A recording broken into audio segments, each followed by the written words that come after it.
आज 2 अक्टूबर महात्मा गांधी एवं लाल बहादुर शास्त्री जी का जन्म दिवस है। मैं आज सुबह पोरबंदर में था। पूज्य बापू को उनके जन्म स्थान पर जाकर के श्रद्धा सुमन अर्पित करने का मुझे सौभाग्य मिला और वहां से सीधा भारत की आने वाली कल के पास में आया हूं।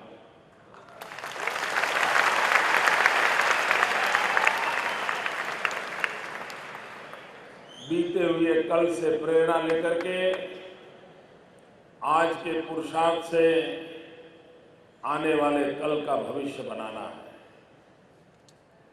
और अगर वो भविष्य बनाना है तो हमारी युवा शक्ति के भरोसे ही बन सकता है। मित्रों, कुछ बातें ये नौजवान का जोश जुस्सा ये क्या दिखाता है?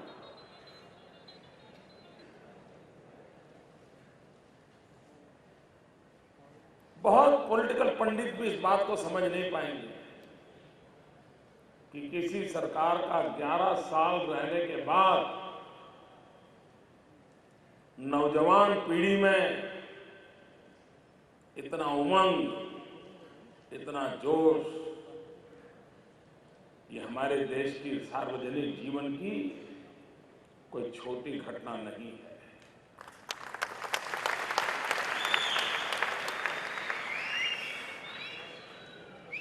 वरना आम तौर पर सरकार चलाने के 2 साल बाद किसी मंत्री का भी बाहर निकलना मुश्किल हो जाता है। लोग अपना आक्रोश व्यक्त करते रहते हैं। आज 11 साल के बाद आप इस प्रकार से उमंग और उत्साह से किसी सरकार का स्वागत करते हैं, ये अपने आप में मुझे ज्यादा कार्य करने की एक निरंतर प्रेरणा देता है। आपका समर्थन मुझे एक नई शक्ति देता है।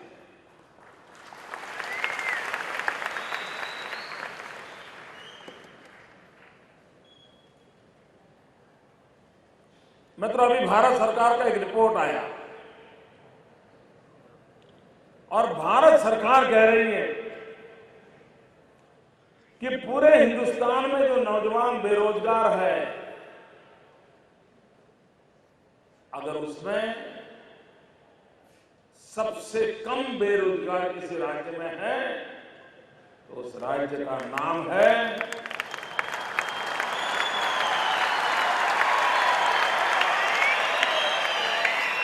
दोस्तों, उस राज्य का नाम है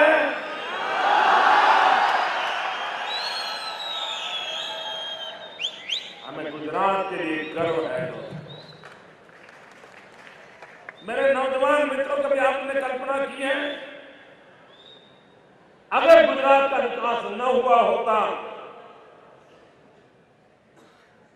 तो मेरे गुजरात के नौजवान आज कहां भटकते?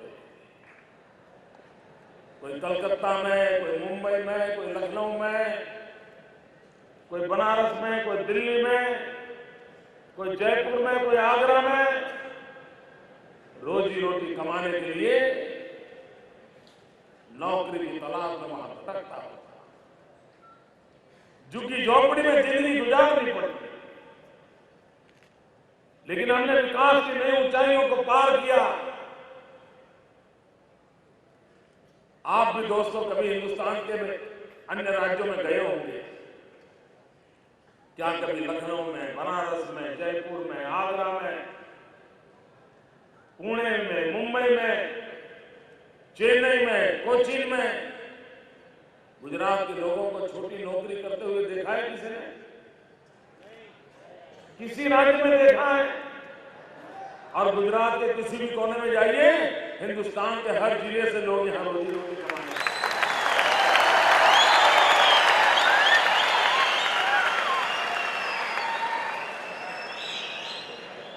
और हमें इस बात का गर्व है कि न सिर्फ गुजरात के नौजवानों का, लेकिन देश के अन्य भागों में भी जो मेहनत कश लोग हैं, उनको अवसर देने के लिए आज गुजरात की भूमि एक उर्वरा भूमि के रूप में काम आ रहा है।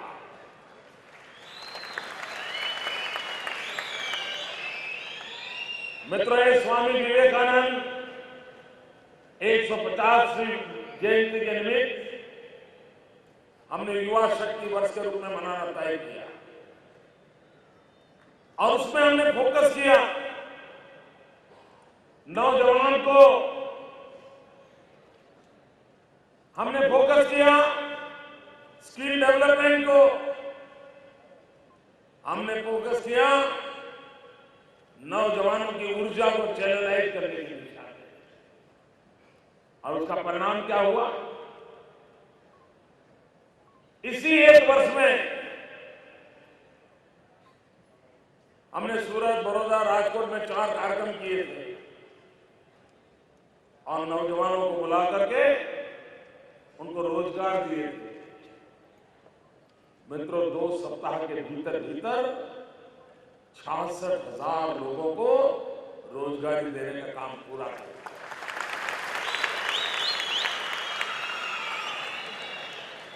और आज इस एक कार्यक्रम के अंदर, इस महात्मा मंदिर में कार्यक्रम चल रहा है, उसी प्रकार राज्य के सभी जिला केंद्रों में भी कार्यक्रम चल रहा है।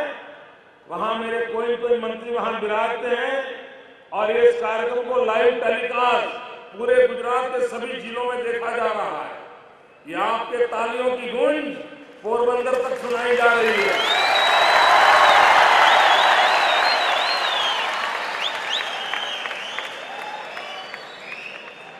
और आज एक दिन में महात्मा मंदिर और सभी जेलों के में मिलाकर के 40,000 नौजवानों को आज रोजगार के पत्र दिए जाएंगे।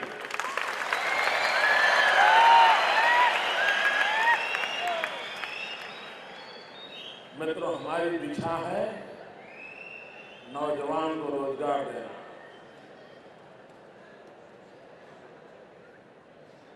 उसको समान भर जीना सिखाना।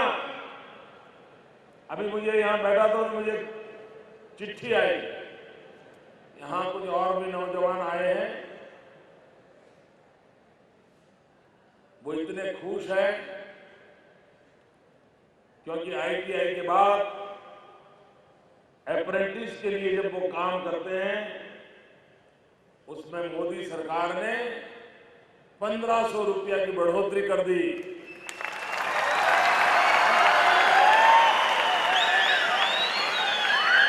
तो वो कहने में मैसेज आया कि हमें आपका सम्मान करना है, हमें समय दिया जाए। मित्र, हमारी दिशा ये है कि मेरे नौजवानों को अप्रेंटिसशिप में 1500 रुपया बढ़ोतरी की जाए। और दिल्ली सरकार की क्या दिशा है?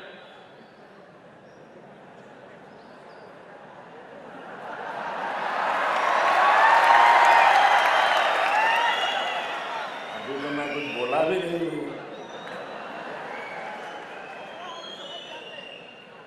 दिल्ली सरकार की दिशा क्या है? अभी 2 दिन पूर्व रेलवे में उन्होंने सर्विस टैक्स लागू कर दिया। उस सर्विस टैक्स के लागू करने के कारण गुजरात में जो कोयला आता है रेल मार्ग से,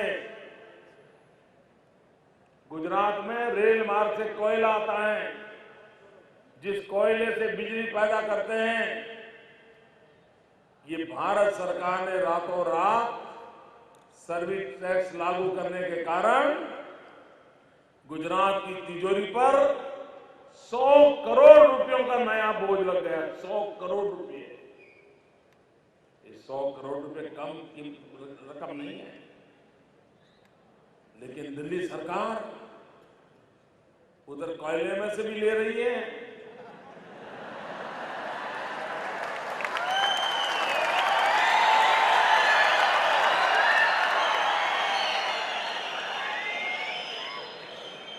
और इधर कोयला पहुंचाने में से भी ले रही है।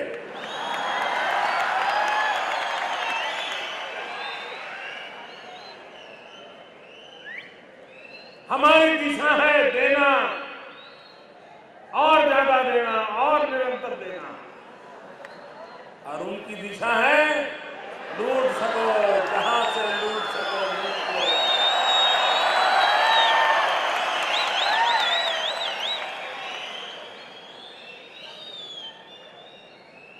भाइयों बहनों, ये हमारे कांग्रेस के मित्र वो ये मानते हैं कि जनता मूर्ख है, और इसलिए उनकी झूठ बोलने की ताकत भी बढ़ती चली जा रही है। आपने देखा होगा, गुजरात सरकार की एक एडवर्टाइजमेंट आती है, देखिए आपने, टीवी पे एक ऐड आती है जम करके, क्या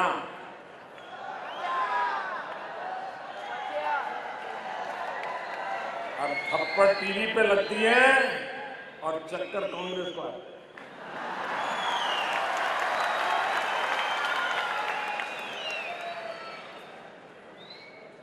तो उसके विपरीत उन्होंने उसके सामने एक एडवर्टाइजमेंट दी, 2-4 नौजवानों को बिठाया होटल के अंदर और बातें करने में कह रहे हैं कि थप्पड़ ये गुजरात की संस्कृति नहीं है। ऐसा कह रहे थे ना, ऐसा कह रहे थे ना। 2 हफ्ते पहले ये कांग्रेस के मित्र गुजरात की जनता को संस्कार सिखा रहे थे, संस्कृति समझा रहे थे, और 2 दिन से उनकी एडवर्टाइजमेंट आ रही है, 20 थप्पड़ मार रहे हैं। कांग्रेस की है एडवर्टाइजमेंट। 2 सप्ताह पहले थप्पड़ मारना पाप है, गुजरात की संस्कृति के खिलाफ है, और अचानक 2 दिन से वही थप्पड़ मारने के एडवर्टाइजमेंट कहते हैं। अब ऐसे लोगों पे भरोसा कर सकते हैं जो खुद 2 सप्ताह में बदल गए, जो खुद दिशा बदल देते हैं, उनकी दिशा पर कोई भरोसा करेगा क्या?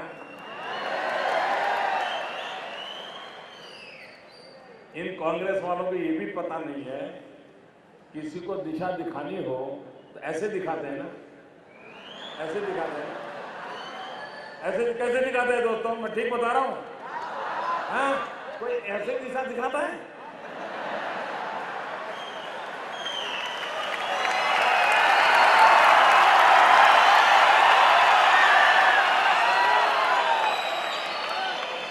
जाओ ऊपर जाओ, जाओ ऊपर जाओ।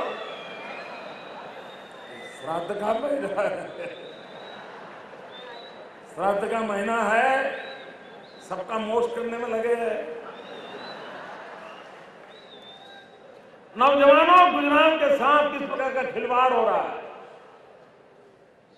मित्रों, मैं देख रहा था, मैंने कल एक जनसभा में एक अखबार में समाचार आए थे, उस समाचार को लेकर के सवाल उठाया तो तूफान मच गया।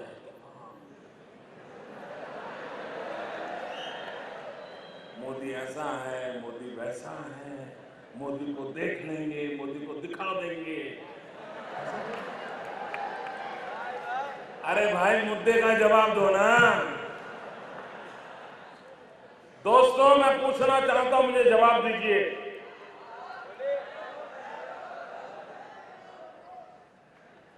क्या भारत के नागरिक को दिल्ली सरकार के खजाने का खर्च कहां होता है वो जानने का अधिकार है? अगर देश के नागरिक को जानने का अधिकार है और अगर वो कोई पूछे कि भारत सरकार की तिजोरी के पैसे कहां खर्च किए गए, वो गुनाह है? क्या ये पूछना सही है? हिसार के किसी नौजवान ने 3 साल पहले भारत सरकार को सवाल पूछा कि भाई मैडम सोनिया जी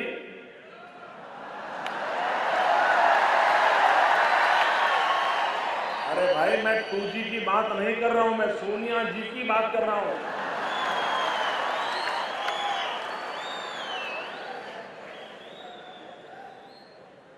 सोनिया जी कितनी बार विदेश गई, किस प्रकार के व्यवस्था से गई, वहां कहां रुकी और भारत सरकार की तिजोरी से कितना खर्चा हुआ? क्या ये सवाल गलत है? भारत सरकार के दिल्ली में बैठे हुए हमारे मित्र दिन रात चीखते हैं, चिल्लाते हैं और कहते हैं कि हमने माहिती अधिकार देकर के बहुत बड़ा रिवॉल्यूशन किया है। राइट टू इंफॉर्मेशन, हमने लोकतंत्र को मजबूत बनाया है। तो आपको जानकारी देनी चाहिए कि नहीं देनी चाहिए? कानून में कहा गया है कि 3 महीने में जानकारी देनी पड़ती है। 2.5 साल हो गए, ये जानकारी क्यों नहीं दी जा रही है? भाइयों बहनों, जब जानकारी छिपाई जाती है तब सवाल उठता है कि नहीं उठता है कि दाल में कुछ काला है।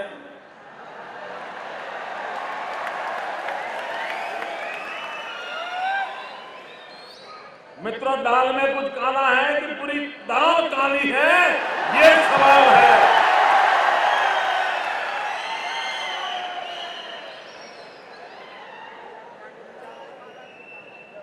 और इन सवालों के जवाब देने पड़ेंगे। और मैं कांग्रेस के मित्रों को कहता हूं, जो लोग कहते हैं मोदी का दिमाग खराब हो गया है, मोदी को डॉक्टर के पास जाना चाहिए, मेरे डॉक्टर ये बैठे सब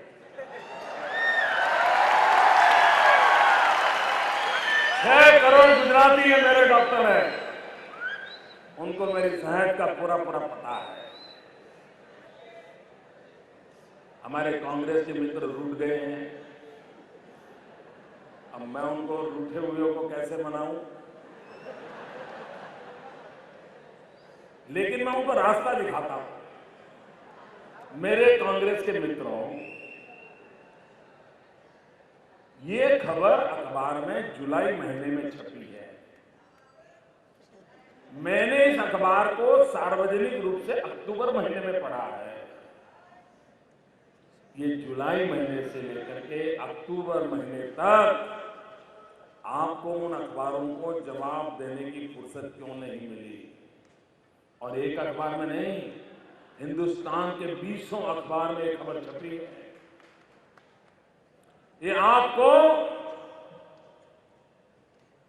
इस खबर का खंडन करने की फुर्सत क्यों नहीं मिली? और खबर गलत थी तो आपने कानूनी कार्यवाही क्यों नहीं की? और तीसरी बात, किसी ने भी मैडम सोनिया जी की बीमारी के संबंध में पूछा नहीं है। मैडम सोनिया जी की बीमारी का विषय तो इस वर्ष आया, ये सवाल तो 3 साल पहले पूछे गए हैं। तब तो इस देश में किसी को उनकी बीमारी का पता तक नहीं था, और इसलिए उनके ट्रैवलिंग एक्सपेंडिचर और विदेशों में रहने का खर्च ही पूछा गया है।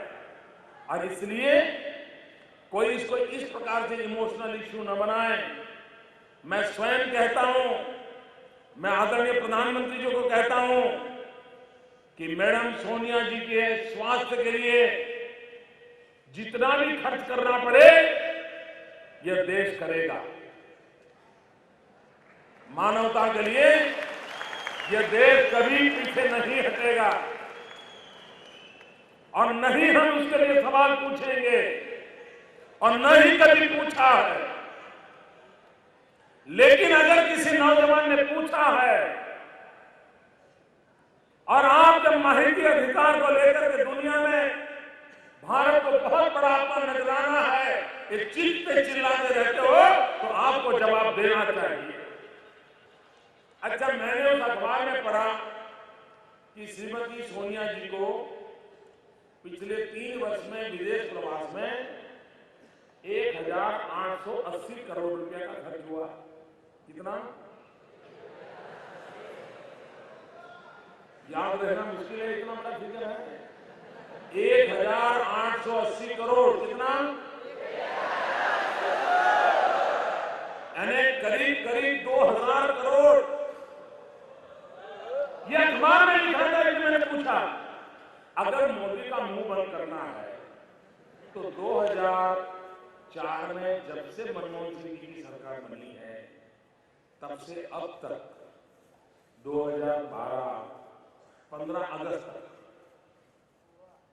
मैडम सोनिया जी कितनी बार विदेश गई, किस प्रकार से गई, कहां रही, और अगर उसका खर्चा उनके व्यक्तिगत जीवन से हमें कोई लेना देना नहीं,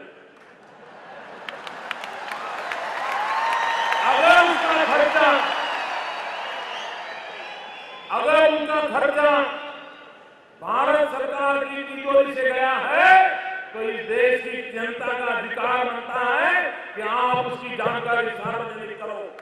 करनी चाहिए नहीं करनी चाहिए दोस्तों? ये हिसाब मांगना चाहिए नहीं मांगना चाहिए? मुझे धमकी दी जा रही है कि अगर आप हिसाब मांगोगे तो आपके खिलाफ भयंकर से भयंकर आरोप लगाए जाएंगे। पूरी सीबीआई को लगा के रखा है भाई, अब क्या बचा है?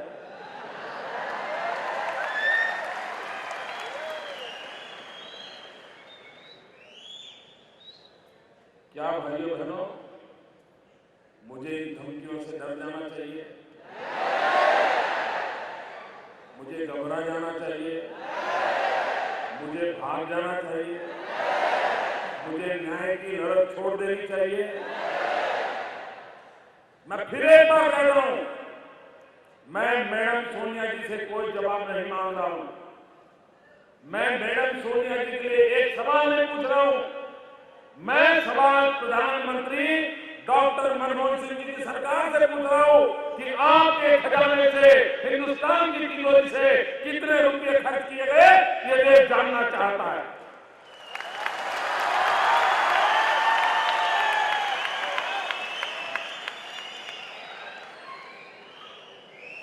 भाइयों बहनों,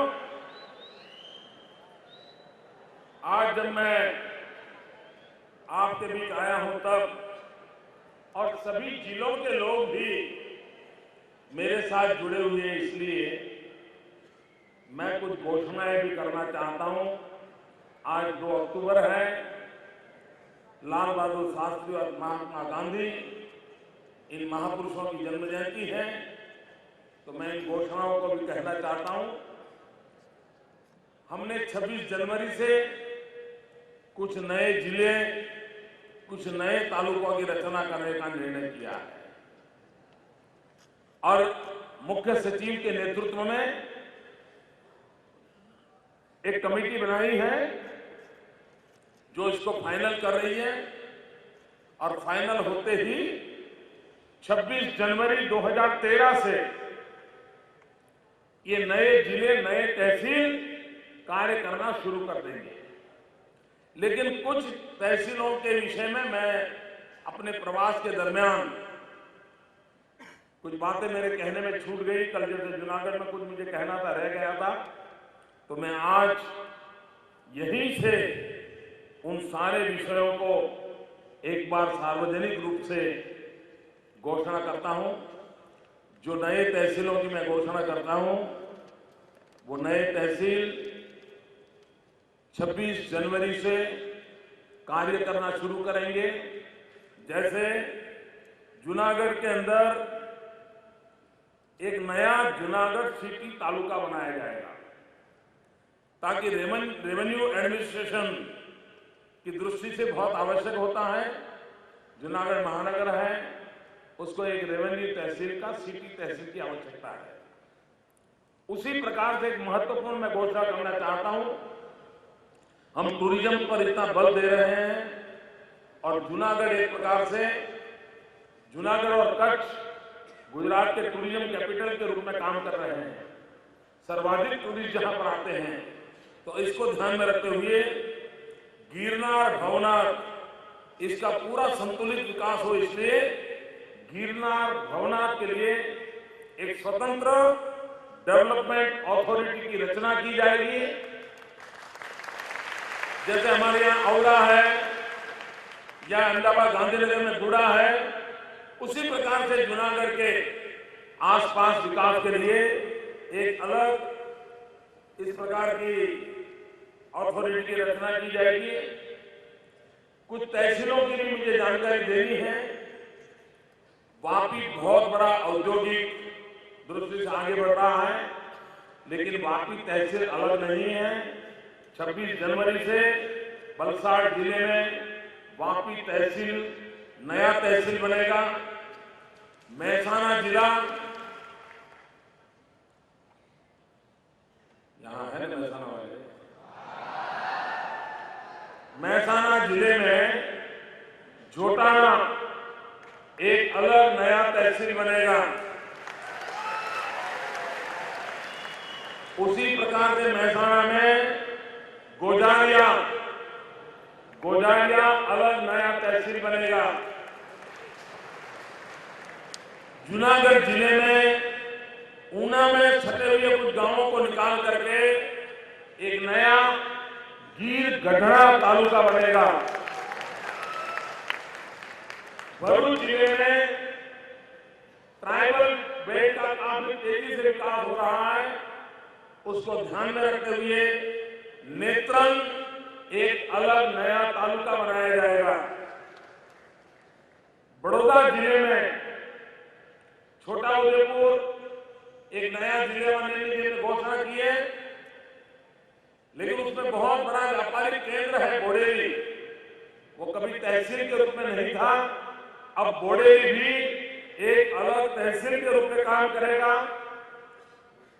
नवसारी जिले में चिखली में मैंने कहा ट्राइबल बेल्ट का जैसे विकास हो रहा है, उसको ध्यान में रखते हुए खैरगांव करके एक नया तहसील बनाया जाएगा, ताकि कुछ ट्राइबल गांव जो दूर दूर के हैं उनके विकास की सुख सुविधा बढ़े। उसी प्रकार से चोटिला सुरेंद्रनगर जिले में से अलग थानगढ़ जिले का निर्माण किया जाएगा। तो इस प्रकार से कुछ नए जिलों की भी घोषणा मैं आज आपके बीच में कर रहा हूं। नए तहसील कुछ जिलों में इस नए तहसील की घोषणा मैं करता हूं और 26 जनवरी से सीएस कमेटी उसके पूरे डिटेल वर्कआउट कर करके 26 जनवरी से जितने भी नए तहसील मैंने घोषणा की है वो कार्यरत होंगे। आज मैं 2 अक्टूबर को एक और भी घोषणा करना चाहता हूं। महात्मा गांधी के जीवन में एक चीज उनको सबसे प्रिय थी और वो था सफाई, स्वच्छता। महात्मा गांधी सफाई से कभी कॉम्प्रोमाइज नहीं करते, स्वच्छता के संबंध में कभी कॉम्प्रोमाइज नहीं करते और वो लोगों को भी स्वच्छता के संबंध में बड़े आग्रही रहते थे। भाइयों बहनों, इस बात को ध्यान में रखते हुए आज 2 अक्टूबर को महात्मा गांधी को पसंद आने वाला एक और काम के लिए हमने 300 करोड़ रुपए की योजना में घोषित करता हूं।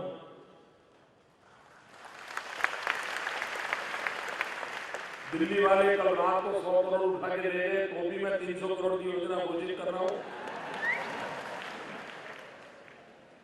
और ये योजना है शहर के जो गरीब लोग हैं उनके लिए शौचालय बनाने के लिए नगर और महानगर, नगर पालिका होगी, महानगर पालिका होगी, वहां सार्वजनिक शौचालय बनाने के लिए, घरों में शौचालय बनाने के लिए 300 करोड़ रुपए की योजना स्वच्छता के लिए देने का मैं निर्णय करता हूं।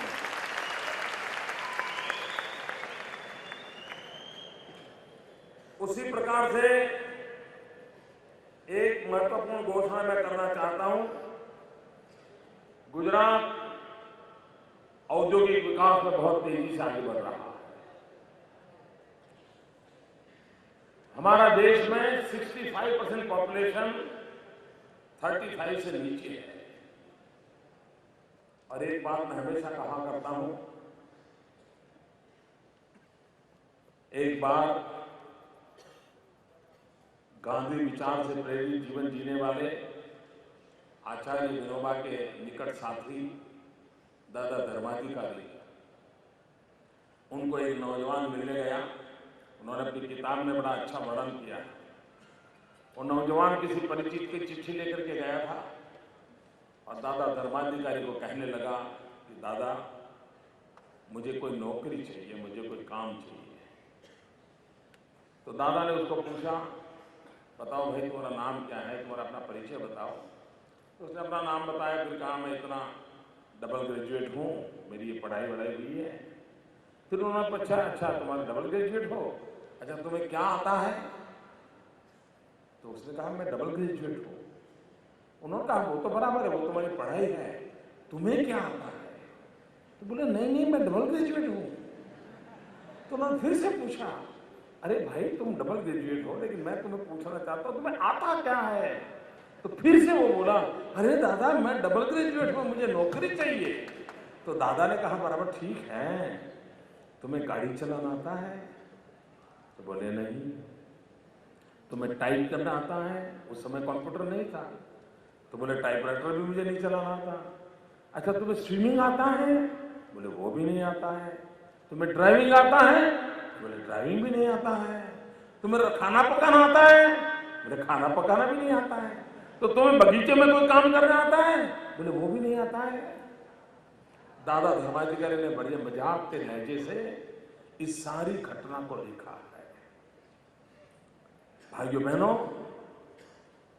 डिग्रियां कितनी ही क्यों ना हो, लेकिन एम्प्लॉयबिलिटी तब बढ़ती है जब हमारे पास स्किल हो।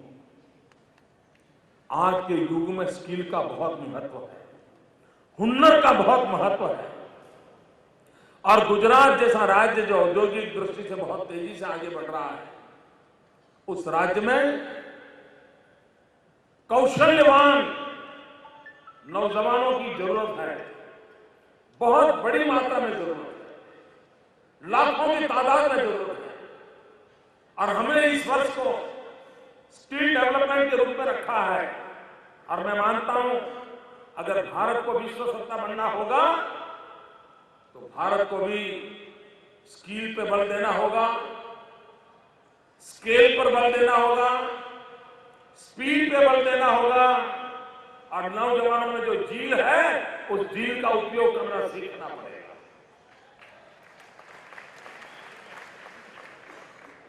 भाइयों बहनों, इस बात को ध्यान में रखते हुए आज हमारे लेबर डिपार्टमेंट के माध्यम से वजूभाई के नेतृत्व में इस काम को हम कर रहे हैं। लेकिन इसमें प्रोफेशनलिज्म आए, स्पेशल फोकस हो, और इसलिए हमने स्किल डेवलपमेंट का एक नया कॉर्पोरेशन बनाने का निर्णय लिया है। जैसे गुजरात इंडस्ट्री डेवलपमेंट के लिए जीआईडीसी है, मिनरल डेवलपमेंट के लिए जीएमडीसी है, पेट्रोलियम डेवलपमेंट के लिए जीएसपीसी है। बहुत ही प्रोफेशनलाइज्ड रूप में हमने कॉर्पोरेशन बनाए हैं। आने वाले दिनों में इस काम के लिए भी स्किल डेवलपमेंट को ध्यान में रखते हुए एक अलग कॉर्पोरेशन हम बनाएंगे। और आने वाले दिनों में इस कॉर्पोरेशन के होने से स्किल डेवलपमेंट के काम को बहुत बड़ा बल मिलेगा, ये मेरा पूरा विश्वास है। और शायद देश में एक पूरे इस विषय को नए तरीके से और वैज्ञानिक तरीके से आगे बढ़ाने की दिशा में हम काम करेंगे। भाइयों बहनों, आज इस कार्यक्रम के साथ साथ विवेकानंद युवा परिषद भी है, अब जिसमें स्वामी विवेकानंद हमेशा कहते थे नौजवानों को कि भाई तुम ये धार्मिक पुस्तकों के चक्कर में मत पड़ो, तुम जाओ फुटबॉल खेलो। ये हमेशा युवकों को कहते थे जाओ फुटबॉल खेलो, खेलो।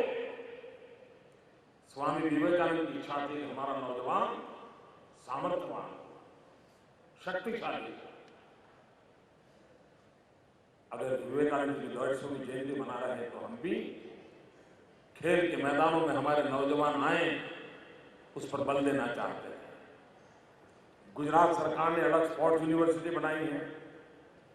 आने वाले दिनों में हम हर जिले में स्पोर्ट्स स्कूल बनाने के पक्ष में हैं। इतना ही नहीं, विवेकानंद के 150वीं जयंती के निमित्त हम हर गांव में युवकों के टीम बना करके विवेकानंद युवा केंद्रों की रचना कर रहे हैं। ऑनलाइन रजिस्ट्रेशन किया और आज करीब 20 लाख के करीब 20 लाख नौजवान इस विवेकानंद युवा केंद्रों के साथ जुड़ गए हैं और उनको खेलकूद के साधन देना हमने निर्णय किया है। क्रिकेट की किट, वॉलीबॉल की किट और शहरों में शतरंज जो खेलना चाहते हैं उनको शतरंजी भी की। भाइयों बहनों, आज वो भी एक कार्यक्रम इसके साथ जोड़ा गया है। जिले के अंदर भी विवेकानंद युवा केंद्र से जो लोग आए हैं हमारे मंत्रीश्रियों के हाथों से, उनको भी आज किट देने का काम हो रहा है। भाइयों बहनों, शायद हिंदुस्तान में विवेकानंद जी की 150वीं जयंती कैसे मनाई जा सकती है, कैसे युवाओं को जोड़ा जा सकता है, इसमें अगर कोई उत्तम काम किसी ने किया है तो आज गुजरात ने करके दिखाया है। मैं सभी नौजवान मित्रों को बहुत बहुत शुभकामनाएं देता हूं। आज जिनको रोजगार के पत्र मिलने वाले हैं उनको मेरी बहुत बहुत शुभकामनाएं हैं। जिन लोगों को खेलने के लिए साधन मिलने वाले हैं उनको भी मेरी शुभकामनाएं हैं। और मित्रों, एक बात निश्चित है, जो खेले वही खेले, जो खेलता नहीं वो खिलता भी नहीं, वो मुरझाया हुआ रहता है। खेलने वाले ही खेलते हैं और इसलिए मैं चाहूंगा मित्रों, ये भी मैं कहना चाहता हूं, खेलने वाला हर नौजवान खिलाड़ी बने इसकी गारंटी नहीं है।